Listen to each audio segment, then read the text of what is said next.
Over 20 years ago, I coined the expression think big, and it's been a part of my life ever since. It's also come true. I became an even bigger success after I said it than I was before. And that's one reason I think it's an important way to think. It obviously works, and that's what I'm going to talk about today. What I said exactly in my first book, The Art of the Deal, is as follows. I like thinking big. I always have. To me, it's very simple. If you're going to be thinking anyway, you might as well think big. That book was a bestseller, and it's considered a business classic at this point. But I never thought those words would become bestsellers in their own right.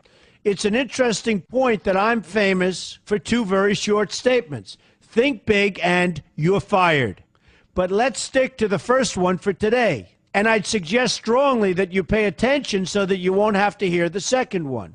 Thinking big starts with the details and grows from there. Because I'm a builder, I'm very aware of the importance of having a good foundation. You can't take chances in construction. You can't be haphazard and say, well, maybe this will work, maybe it won't, so let's try it and find out. Because a lot of people will be at risk. I have to know if something will work or not. Every inch has to be accounted for. In other words, thinking big starts with being thorough. So number one, be thorough. Don't count on happenstance to get you anywhere because it won't. Number two, get a momentum going and keep your momentum going. You have to have big ideas, but you've got to have the energy to get them done, which can sometimes take a long time. If you don't have momentum, you will not have what it takes to get the job done. Patience alone isn't enough. I have a lawyer friend who used to refer to me as the reverse tornado who builds everything in his path. I always like that because it implies a lot of energy and a lot of momentum. And that's exactly what it takes to get anything done. So keep your momentum going.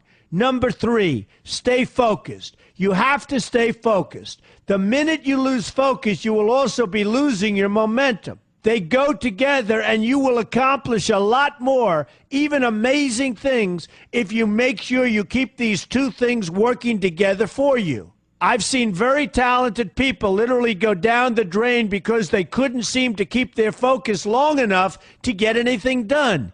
In this day of multitasking, that can be a real challenge, but it's absolutely necessary. Ask yourself this question: what should I be thinking about right now? That simple question can restore your focus in no time at all. And your answer right now should be listening to Donald Trump. Number four, look at the solution, not the problem. This is very important if you ever want to learn to think big. And here's why. No matter what you do, you're bound to run into problems. It's just part of life, a part of business, a part of anything worth doing.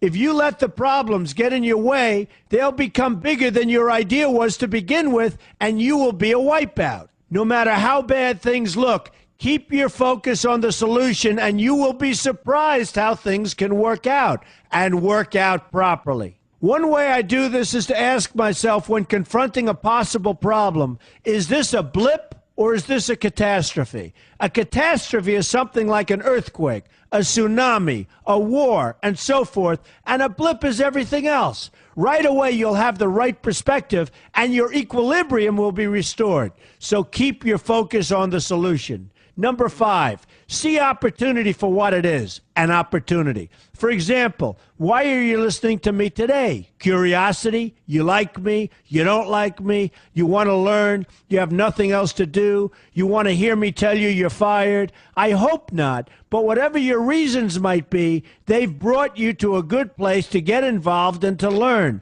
and that's an opportunity right there. People think that because I'm rich and famous that I know everything. I know a lot, but one thing I know is that I don't know everything. So I ask myself this question every day. What can I learn today that I didn't know before? And you know what? I learn something new every single day. That's a big reason for my success, and the same thing can apply to you. Take the time to see today as an opportunity, and you'll be surprised by what can come your way. Be open to new ideas, and you will be creating your own opportunities before too long. Number six, know everything you can about what you're doing. That's a good way to cover your bases. Another good way is to read the book Robert Kiyosaki and I have written together, Why We Want You to Be Rich. It's about covering your bases and knowing what's going on.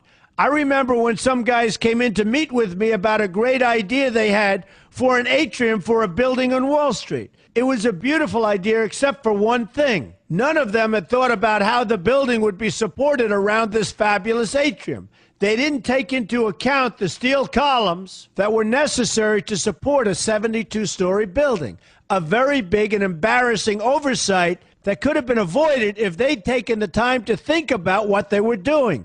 Don't let that happen to you. Know what you're doing first. Number 7, be lucky. Remember the old saying, the harder I work, the luckier I get. Well, it happens to be true. It works for me, and I've encountered some pretty big successes. But this goes along with something that's absolutely necessary for great success. Be passionate. You have to love what you're doing if you want to be successful at it. My father told me that it's absolutely true. I might work 7 days a week, but it doesn't seem like work to me because I love what I'm doing. If you don't like what you're doing, find something else to do, or do it part-time until you can find something full-time. You will never be successful, happy, or healthy unless you're doing what you love to do. That's just the way it is. So give it some thought. In fact, give it a lot of thought. For example, if you're feeling frustrated, there are 2 ways to look at the situation. Frustration can mean that maybe you're expecting too much, or it can be an indication that you know you should be or could be doing more. Use frustration as a motivator. Use it to get where you want to go instead of staying where you don't want to be. But above all, be passionate. That's the fast track to success, no matter what your interests are. Number 8, see yourself as victorious. That can zap negativity immediately and put a positive spin on problems. I've gotten to the point where I see problems as challenges that I'll enjoy meeting and dealing with. My point here is that no matter what you do, you will encounter problems. Why not see them as challenges instead and know that you are more capable of dealing with them? That's positive thinking with a realistic slant. When I go into negotiations, I keep an open mind to what may happen. But I can tell you that there's already a done deal attitude on my part. I've already thought the process through to the extent that I know everything will be better off if they agree with what I've come up with because I've taken both sides into account. I enter the situation with a victorious attitude, and I've had enough victories to know that this attitude works. Use it. Number 9, be smart. Know that you have something unique to offer because you do use the tools that are provided for you and remain open to new ideas. That's being smart. That's also where innovation comes from. Being smart means you know how to use what you've got. That doesn't mean there's nothing left to learn, but it means that you will have the ability to learn and move forward with success. And success is very important. Success is what you want.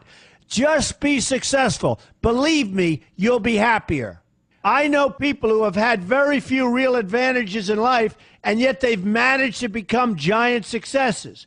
They figured out how to use what they had, not to dwell on what they didn't have.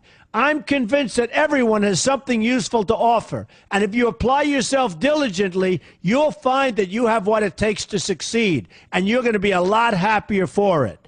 Number 10, above all, never give up. Never, never, never give up. The only time you will be a failure is if you quit trying. Only losers quit. The biggest losers in the world are quitters. Winners keep on going. So whatever you do, never give up. My father always used to harp, never give up, son, never give up. Don't ever quit. I never want to see you give up or quit. Well, my father was a smart guy, and I listened to him. And remember, think big. A good way to start is to read our new book, Why We Want You to Be Rich. 2 men, 1 message. There's a lot of great advice in there for you, and I expect you to pay attention. You're going to do fantastically well. You're going to be a winner, and I'm going to see you in the winner's circle.